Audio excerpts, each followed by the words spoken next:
हाम्रो दाइ चाहिँ धरानबाट हुनुहुँदो रहेछ, काठमाडौँ आउनु भएको छ ठ्याक्क सिरामङ्गलमा। उहाँ दाइले चाहिँ अर्डर गर्नुभएको ठ्याक्कै 10 मिनटमा चाहिँ हामीले चाहिँ डेलिभरी गरिदिइसकेको छौँ।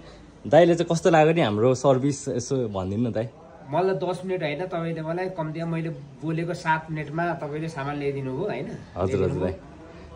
मलाई चाहिएको र यो डेलिभरी भन्ने कुरो चाहिँ कस्तो सल्युसन यस्तो हुनुपर्छ क्या, किनकि यो अब युज त गरेको छु नि, तर सस्तो लाग्यो मलाई। 3000 रुपियाँ सस्तो लाग्यो, एकदम भाइलाई थ्याङ्क यू ल मेरोबाट। ल दाइलाई सर्भिस छिटो फास्ट डेलिभरी लाग्यो, कस्तो लाग्यो, खुसी हुनुहुन्छ होला दाइ। हामीले पनि ठ्याक्क छिटो फास्ट डेलिभरी गर्दैछौँ। हजुरहरूमा यसरी फास्ट डेलिभरी चाहिए चाहिँ हामीले अर्डर गर्नु ल। दाइ चाहिँ धरानको चाहिँ जनप्रतिनिधि पनि हुँदो रहेछ, एकदम खुसी हुनुभएको छ दाइले चाहिँ एकदम फास्ट डेलिभरी गर्नु भएकोले।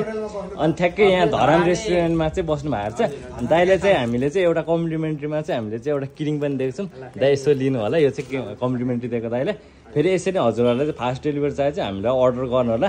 हामीले चाहिँ दाइले चाहिँ एरिस्टारको क्लासिक हाफ हेलमेट चाहिँ डेलिभरी एकदम फास्ट गरिदिएको छौँ है। अर्डरलाई हामीलाई इनबक्समा मेसेज गर्नु होला। ल दाइ।